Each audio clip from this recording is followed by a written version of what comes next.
3, kami dari kelompok 3. Saya Dian Fitra Yasmina Fajri. Saya Vina Wilda Baliro. Saya Tisha Maisa Besada. Di sini kami akan menjelaskan tentang pewayangan dan unsur-unsur yang terdapat dalam perjalanan pagelaran wayang. Wayang, sebuah kata yang begitu akrab di telinga masyarakat Indonesia, terutama di Pulau Jawa. Wayang bukan sekedar bentuk hiburan, melainkan bagian dari identitas budaya yang telah hidup selama berabad-abad. Sebagai sebuah seni pertunjukan tradisional, wayang telah menjadi jantung kehidupan budaya masyarakat Jawa. Ia tidak hanya menampilkan tokoh-tokoh legendaris atau mitologi kuno, tetapi juga menyampaikan pesan moral, filsafat hidup, bahkan nilai-nilai keagamaan yang dalam. Menariknya, kesenian wayang ini bukan hanya dikenal di Indonesia saja.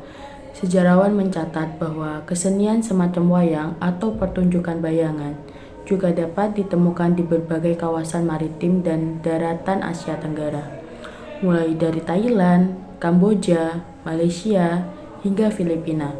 Namun, hanya di tanah Jawa lah wayang berkembang dengan bentuk dan sistem simbolik yang sangat kompleks dan mendalam. Menurut beberapa ahli seperti Rasher, pertunjukan wayang bukanlah ciptaan asli orang Jawa, melainkan bentuk seni yang diadopsi dari India. Akar awalnya dapat ditelusuri dari tradisi pementasan yang menampilkan bayang-bayang pada layar atau kain, yang disebut dengan istilah shadow play. Namun yang menarik adalah ketika pertunjukan ini diadopsi oleh masyarakat Jawa, ia tidak sekedar ditiru begitu saja. Wayang kemudian disesuaikan dengan nilai-nilai, kepercayaan, dan filosofi hidup masyarakat Jawa. Pada masa awal, pertunjukan wayang digunakan sebagai bagian dari upacara pemujaan terhadap leluhur, nenek moyang yang dalam kepercayaan pra-Hindu disebut hyang. Maka, wayang bukan sekedar tontonan, melainkan bagian dari ritual sakral untuk menghormati roh nenek moyang dan menjaga keseimbangan antara alam manusia dan alam roh.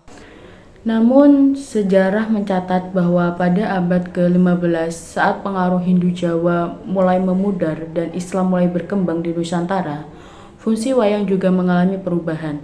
Dari ritual religius yang bersifat pemujaan, wayang kemudian berubah menjadi sarana pendidikan moral dan spiritual yang selaras dengan ajaran Islam, tanpa kehilangan esensi budaya. Dalam buku Wayang dan Budaya Jawa disebutkan bahwa wayang merupakan refleksi dari jiwa dan pandangan hidup masyarakat Jawa.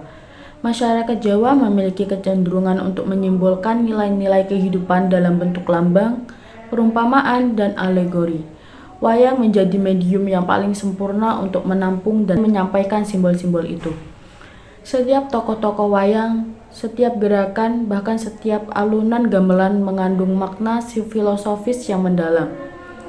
Wayang menjadi cermin tempat orang Jawa berkaca dan menilai dirinya sendiri tentang baik dan buruk, benar dan salah, serta tentang perjalanan hidup manusia menuju kesempurnaan batin. Wayang dengan demikian bukan hanya seni pertunjukan, melainkan juga bahasa simbolik masyarakat Jawa untuk menyampaikan pesan moral dan nilai-nilai leluhur kehidupan. Sejarah kesenian wayang di Indonesia memiliki akar yang sangat panjang dan berkaitan dengan budaya serta agama yang masuk ke Nusantara. Wayang diyakini telah ada kurang lebih sejak 1500 tahun. Awal berkembangnya yaitu sebagai sarana penyampaian ajaran agama Hindu dan Buddha yang masuk ke Indonesia sejak abad ke-1 Masehi. Pada masa kerajaan Mataram kuno, pada abad ke-8 hingga ke-10, wayang mengalami perkembangan pesat dengan cerita yang mulai terstruktur dan dalang menjadi tokoh penting dalam masyarakat. Seiring waktu, wayang menyebar ke berbagai daerah dengan bentuk dan variasi yang beragam, seperti wayang kulit di Jawa Timur dan wayang golek di Jawa Barat. Selain sebagai hiburan, wayang juga berperan dalam pendidikan, ritual, dan penyebaran agama, termasuk masa kerajaan Demak di mana wayang dipakai sebagai media dakwah. Wayang merupakan suatu tontonan cerita tradisional yang masih populer di kalangan masyarakat hingga kini. Tontonan cerita wayang disebut sebagai sastra atau cerita tradisional. karena telah amat lama menjadi milik bangsa dan pewaris secara turun-temurun kepada setiap generasi ke generasi, terutama secara lisan, khususnya pada masyarakat Jawa. Wayang adalah sebuah wiracarita yang pada intinya mengisahkan kepahlawanan para tokoh yang berwatak baik untuk menghadapi dan menumpas tokoh yang berwatak jahat. Kehadiran cerita wayang dapat dilihat dari berbagai perspektif yang tergantung dari mana kita akan melihatnya, dan semuanya tampak menarik.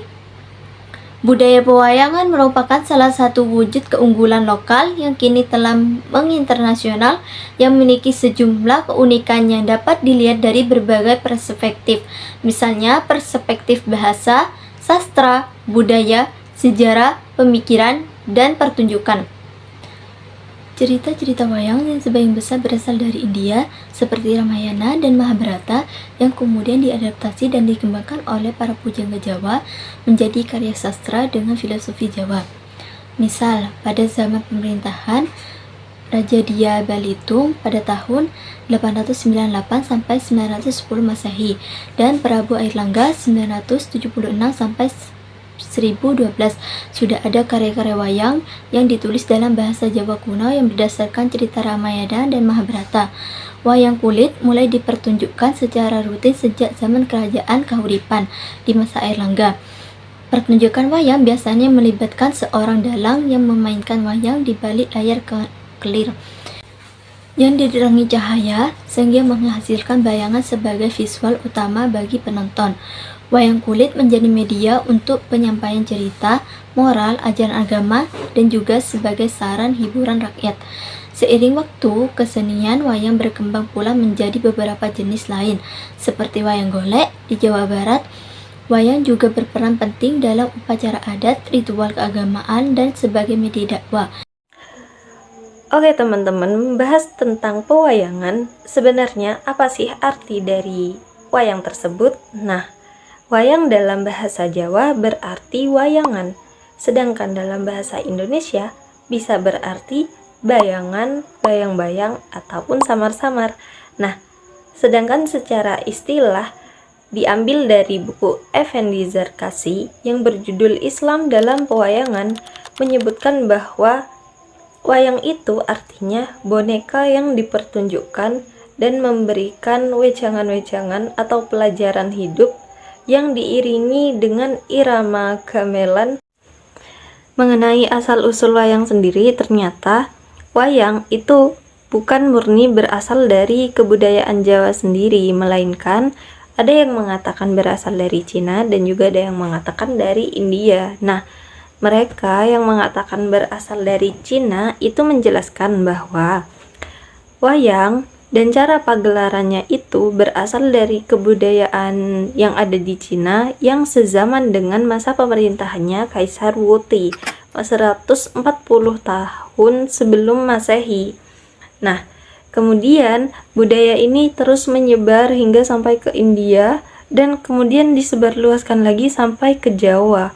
Dan disinilah budaya tersebut berkembang dan terus tumbuh, dan kemudian muncullah itu wayang kulit, wayang golek, dan wayang lainnya.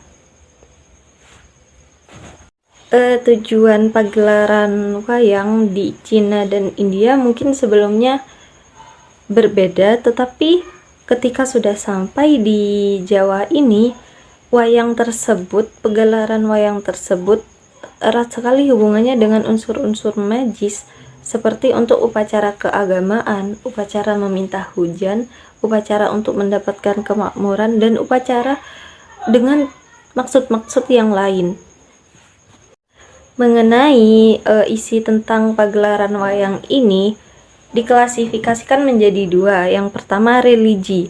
Nah, dalam segi religi ini, menurut Sri Mulyono, itu menjelaskan bahwa pagelaran seni wayang yang bertujuan untuk upacara keagamaan itu sudah ada sejak lama, bahkan sebelum masa Hindu-Buddha dan juga masa Islam datang ke Nusantara, di mana pada masa Neolitikum seni wayang ini diadakan pada malam hari untuk menyembah Sang Hyang, yang menurut metodologi kuno itu merupakan pahlawan yang kedua dari segi filsafat. Nah, ternyata wayang ini merupakan karya sastra yang erat sekali hubungannya dengan nilai filsafat, yang dimana seni ini memiliki nilai atau pandangan hidup manusia seperti alat yang digunakan, pemain, atau tokoh-tokoh dalam sebuah cerita, dan juga ceritanya itu mengandung makna tersendiri. Nah, contohnya seperti dalang, berasal dari bahasa Arab artinya petunjuk, yang menunjukkan jalan kebenaran. Kemudian bunyi-bunyi yang dihasilkan dari ketukan gamelan itu ternyata memiliki makna tersendiri menurut segi Islami, dan itu akan dijelaskan lebih lanjut di pembahasan berikutnya, yakni beberapa unsur-unsur wayang. Untuk memahami keagungan wayang, kita perlu mengenal unsur-unsur utamanya. Berikut adalah unsur-unsur dari wayang. Di sini saya ingin melanjutkan materi dari pemateri pertama, yaitu tentang tokoh-tokoh dalam wayang dan dalang. Tokoh dalam wayang adalah karakter atau sosok yang terdapat dalam pertunjukan seni tradisional wayang yang berfungsi sebagai pelaku dalam cerita. Tokoh-tokoh ini tidak hanya berperan sebagai hiburan, akan tetapi juga sebagai simbol dari nilai-nilai moral, filosofi, dan ajaran kehidupan yang disampaikan melalui lakon wayang. Tokoh wayang biasanya menggambarkan berbagai watak dan kepribadian seperti kesatria yang bijaksana, kuat, berani, serta tokoh antagonis yang melambangkan sifat-sifat negatif. Ada pula tokoh punakawan sebagai tokoh penghibur sekaligus penasehat yang menyampaikan pesan moral dengan cara yang ringan dan humoris. Tokoh-tokoh ini berasal dari kisah-kisah epik seperti Mahabharata dan Ramayana serta hasil kreasi budaya lokal Jawa dan Nusantara dengan makna filosofi dan religius yang dalam. Dengan cara ini, tokoh wayang menjadi media penting dalam melestarikan budaya, mendidik, dan menyampaikan nilai-nilai luhur kepada penonton, terutama dalam konteks sosial dan spiritual masyarakat. Tokoh-tokoh utama di dalam wayang yang sering dikenal dalam pewayangan Jawa dan budaya Indonesia antara lain adalah Yudhistira sebagai pemimpin yang bijaksana, yang menjunjung tinggi keadilan dan penuh kisah, namun mudah percaya terhadap orang lain. Bima melambangkan kekuatan kejujuran, sangat loyal, tapi kadang keras kepala. Arjuna sebagai kesatria tampan, ahli memanah, berjiwa dan gagah berani dengan sisi kelembutannya. Nakula sebagai kesatria yang pandai bermain senjata, setia, taat kepada orang tua, dan berjiwa kekeluargaan. Sadewa, saudara kembar Nakula yang juga pandai dan taat. Karna sebagai kesatria dari pihak Kurawa yang terkenal dengan keberanian dan kesetiaannya. Dursasana adalah salah satu tokoh Kurawa yang biasanya berwatak negatif. Duryudana seorang pemimpin Kurawa yang ambisius dan sombong. Sengkuni, tokoh antagonis licik dari pihak Kurawa. Srikandi, tokoh wanita pemberani dan ahli memanah. Bisma adalah tokoh yang bijaksana dan pengayom, setia pada janji dan kodrat. Punakawan adalah tokoh pelawak dan penasehat seperti Semar, Gareng, Petruk, Bagong, dan Tagong. Tokoh wayang Ramayana yang populer dan peran mereka sebagai berikut, yaitu Sri Ramawijaya sebagai tokoh utama, seorang putra mahkota kerajaan Ayodhya, seorang kesatria kebijaksana, berani, dan bertanggung jawab. Ia rela hidup di pengasingan demi memenuhi janji kepada ayahnya dan berjuang menyelamatkan istrinya Dewi Sinta. Rama melambangkan dharma dan keadilan. Dewi Sinta adalah istri Rama yang terkenal dengan kesetiaan dan kesuciannya. Saat diculik Rahwana, ia mempertahankan kehormatan dan keteguhan jiwanya, melambangkan martabat kaum wanita serta nilai-nilai kesetiaan dalam rumah tangga. Laksamana adalah adik Rama yang setia dan pemberani, selalu mendampingi Rama dalam pengasingan dan perang. Ia menunjukkan kesetiaan dan keberanian dalam membela keluarga dan kebenaran.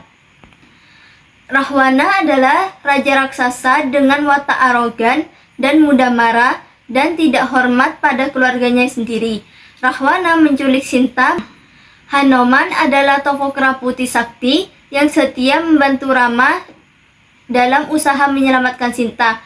Hanuman melambangkan kesetiaan, keberanian, dan kekuatan spiritual. Kumbangkarna yaitu saudara Rahwana yang memiliki sifat patuh dan rendah hati. Lesna adalah adik Rama yang bijaksana dan setia, turut mendampingi Rama dalam pengasingan.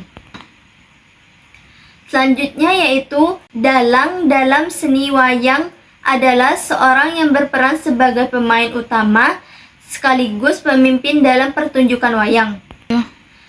Dalang tidak hanya menggerakkan wayang, tetapi juga berfungsi sebagai sutradara, narator, penulis, lakon, penyanyi, serta penata panggung, dan mengatur suara gamelan yang mengiringi pertunjukan.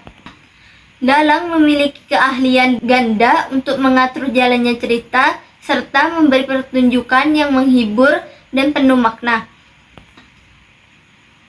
Seringkali tanpa skenario yang dipersiapkan sebelumnya. Jiwa pada wayang dan pemegang peran penting dalam mempertahankan budaya pewayangan dari generasi ke generasi. Kata dalang sendiri berasal dari bahasa Jawa kuno yang berarti pemain, dan dalang sering diartikan sebagai seorang yang mengudal, pewilang, atau membeberkan ilmu kepada penonton melalui pertunjukan wayang. Seorang dalang harus memiliki keahlian dan kemampuan khusus yang membuat pertunjukan wayang menarik dan bermakna. Ada beberapa kualitas penting dalang adalah 1. Antarwacana, yaitu kemampuan membedakan suara dan karakter tiap tokoh wayang dalam dialog. Yang kedua, ranggep, yaitu keahlian membuat pertunjukan tidak membosankan dan menarik bagi penonton. Yang ketiga, enges, kemampuan membedakan dialog antar tokoh yang sudah berkeluarga dan yang belum. Yang keempat, tutuk, yaitu kemampuan menyampaikan dialog tokoh secara utuh tanpa memperpendeknya. Yang kelima yaitu sabetan, kemampuan menggerakkan wayang dengan lincah dan ekspresif. Yang keenam yaitu melawak untuk menambah kemeriahan dan menghindari kejenuhan penonton. Yang ketujuh yaitu ahli bermain musik atau syair sebagai iringan pertunjukan. Yang kedelapan yaitu penguasaan tata bahasa tepat untuk setiap tokoh sesuai status dan karakter tokoh wayang. Setiap dialog antar tokoh disampaikan dengan penuh penghayatan alur cerita, dipandu dengan cermat, dan setiap karakter dihidupkan dengan suara yang khas. Tak hanya itu, dalang juga menjadi komandan bagi semua elemen pertunjukan melalui dari tarian yang memikat hingga iringan musik yang menambah keindahan. Seorang dalang yang hebat bukan hanya sekedar penghibur, akan tetapi juga guru yang menyisipkan nilai-nilai moral, filosofi dalam setiap kisah yang disajikan. Dengan kemampuan improvisasi dan pemahaman mendalam tentang cerita, dalang mampu menjadikan pertunjukan tidak hanya menghibur, tetapi juga bermakna bagi setiap penonton. Setiap kali ia melangkah ke panggung, sebuah dunia baru terbuka, menanti untuk dijelajah oleh semua orang yang hadir. Unsur ketiga ada gamelan atau wayang, di mana unsur ketiga ini sangat penting karena membantu menghidupkan suasana sekaligus menghibur para penonton, di mana penonton dapat dibuat terharu ataupun senang sesuai dengan irama yang dimainkan oleh pemain gamelan. Dapat dilihat bahwa irama dari gamelan yang dimainkan itu mampu menghidupkan suasana atau emosi para penonton yang hadir dalam pagelaran wayang tersebut. Saya juga dapat dari sebuah jurnal bahwa bunyi atau irama yang dihasilkan dari gamelan itu memiliki keunikan, di mana ketika bunyi atau irama itu dikombinasikan satu sama lain, itu dapat menghasilkan sebuah arti yang berbentuk kalimat. Dan saya akan membacakan irama-irama yang dikombinasikan dan dapat membentuk sebuah kalimat yang tersusun tersebut. Pertama ada nong ning, yang artinya di sana, di sini. Kemudian juga ada pung pung, itu memiliki artian mumpung masih ada waktu. Ketiga ada dang dang. Nah, itu memiliki artian cepat-cepat. Dan keempat ada tak dita, yang kemudian disusul dengan suara ding tong, tak dita, tak dita, ding tong. Maksudnya itu karena ada perintah. Yang terakhir itu gur. Nah, itu memiliki artian lekaslah masuk. Dan ketika makna atau arti dari irama tersebut dikombinasikan, maka akan membentuk sebuah kalimat yang kurang lebih seperti ini. Di mana saja kamu berada, marilah kita berkumpul mumpung masih ada waktu. Dan ketika ada perintah, segeralah untuk dikerjakan, dan ayo semuanya masuk Islam. Kurang lebih seperti itu. Kemudian laras gamelan yang digunakan dalam iramanya itu ada dua, yakni slendro dan pelok, dimana nama slendro itu diambil dari nama sebuah dinasti Mataram Hindu, yakni Sailendra. Dan untuk tangga nadanya sendiri itu ada 5 tangga nada, yakni Ji, Ro, Lu, Mo, Nem, dan angka keempat itu tidak digunakan. Unsur berikutnya yakni ada cerita atau pakem, dimana ini jadi inti dari sebuah seni pagelaran wayang. Dan biasanya cerita yang disajikan itu bisa berupa kisah mitologi, kisah legenda, ataupun cerita rakyat pada umumnya. Dan cerita yang dipilih itu pasti akan memberikan nilai moral, nilai luhur, juga pesan untuk kehidupan para penonton-penontonnya. Dan paling sering yang kita kenal, kisah yang ditampilkan itu pasti menceritakan tentang Mahabharata dan Ramayana. Tetapi juga banyak sih yang ditampilkan selain kisah-kisah itu. Cerita atau lakon itu ada beberapa jenis, dan di sini saya akan menyebutkan 3 jenisnya. Yang pertama ada lakon pokok, cerita yang diangkat langsung dari sebuah kisah, contohnya seperti tadi Mahabharata dan Ramayana. Kemudian yang kedua ada lakon carangan.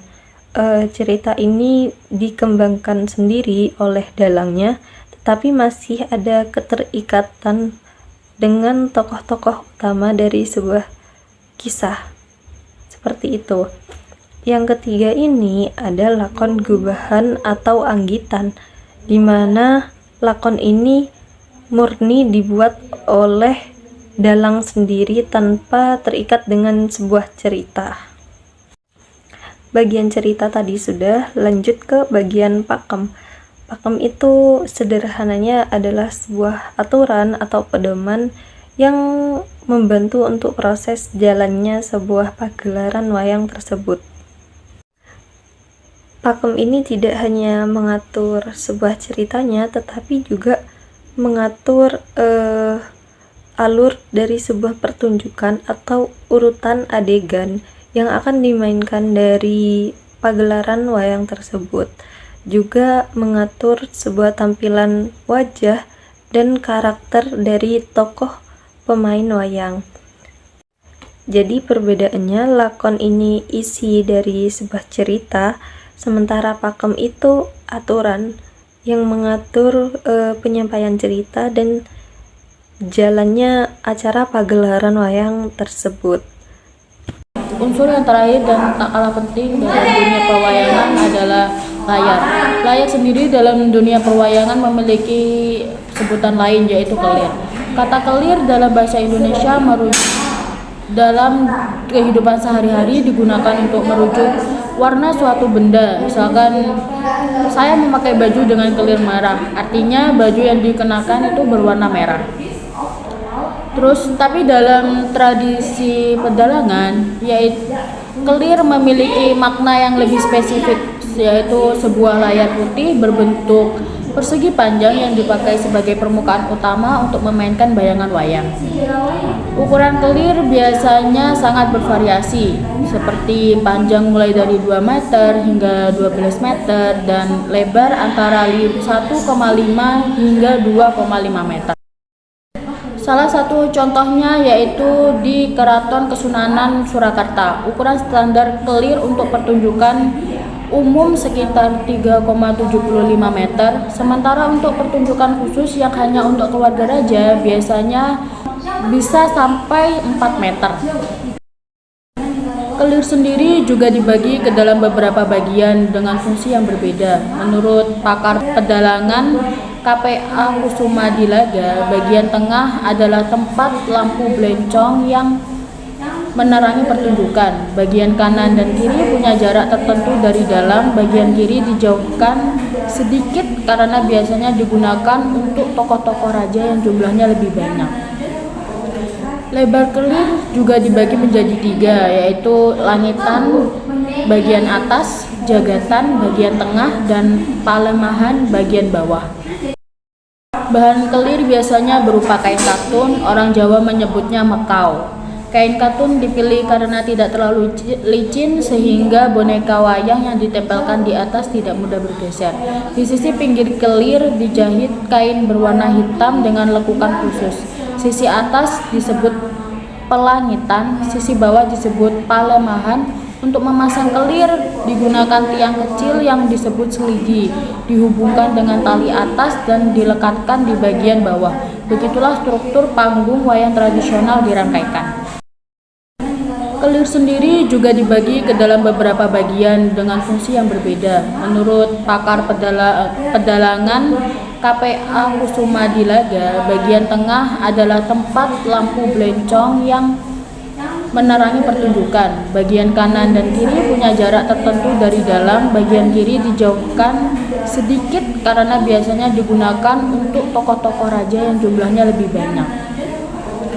Lebar kelir juga dibagi menjadi 3, yaitu langitan bagian atas, jagatan bagian tengah, dan palemahan bagian bawah. Sejarah penggunaan kelir dalam pertunjukan wayang sudah tercatat sejak abad ke-12. Misalnya dalam naskah Wreta Sancaya yang menggambarkan layar tipis sebagai bagian dari panggung wayang. Dalam naskah lain, Tantu Panggelaran disebutkan bahwa dewa-dewa seperti Batara Iswara atau Siwa, Batara Brahma, dan Batara Wisnu mendalang menggunakan. Seiring berjalannya waktu, bentuk kelir pun berkembang, tidak hanya berbentuk persegi panjang. Untuk kebutuhan tertentu dibuat berbentuk setengah lingkaran, seperti separuh bola dunia dengan gambaran pulau-pulau di atasnya. Kelir ini sangat terkait erat dengan elemen-elemen panggung lainnya, seperti gawangan kelir, gedebok, tapak doro, kotak wayang, keprak, dan samir atau semyong. Demikianlah elemen terakhir yang tampak sederhana namun memegang peranan penting dalam kesenian wayang kulit. Kelir mulai dari penanda warna benda dalam keseharian hingga layar sakral dalam panggung budaya Jawa. Apa sih sebenarnya fungsi sosial dan nilai filosofis dari wayang itu? Wayang tidak pernah dimaksudkan hanya sebagai tontonan semata. Dalam pandangan masyarakat Jawa, wayang adalah media komunikasi pendidikan dan penyuluhan moral. Dalam buku Wayang dan Budaya Jawa dijelaskan bahwa wayang berfungsi sebagai tuntunan, yakni sarana pembinaan jiwa, pembentuk moral, dan penuntun kehidupan masyarakat. Melalui lakon-lakon pewayangan, masyarakat diajak untuk meneladani tokoh-tokoh bijak seperti Arjuna, Yudhistira, atau Rama, serta mengambil pelajaran dari tokoh-tokoh yang lain seperti Duryodhana atau Rahwana. Fungsi sosial wayang juga sangat besar. Ia menjadi wadah ekspresi seni yang menyatukan berbagai cabang kesenian, mulai dari sastra, musik, tari, hingga lukis. Wayang menjadi cerminan kehidupan masyarakat Jawa, halus, penuh simbol, syarat makna, dan sangat menghargai keseimbangan antara lahir dan batin. Dengan demikian, dapat kita simpulkan bahwa wayang bukanlah sekedar peninggalan masa lalu, ia adalah warisan budaya yang terus hidup, terus beradaptasi, dan terus menuntun masyarakat pada nilai-nilai leluhur manusia. Wayang telah melewati berbagai zaman, dari masa Hindu Jawa, masa Islam, dan masa modern. Namun, di balik perubahan bentuk dan zaman, esensi wayang tetap sama, yaitu menyuarakan pesan moral, spiritual, dan sosial kepada manusia. Wayang adalah cerminan kehidupan, tempat manusia bercermin dan belajar mengenal dirinya sendiri. Selama manusia masih mencari makna hidup, selama nilai-nilai kebenaran masih dijunjung tinggi, maka wayang dengan segala keindahan dan kebijaksanaannya akan selalu hidup di hati masyarakat Jawa dan Indonesia. Sekian penjelasan kami mengenai pewayangan dan 5 unsurnya. Kurang lebihnya mohon maaf dan semoga bermanfaat bagi kalian yang menonton. Terima kasih. Bye-bye.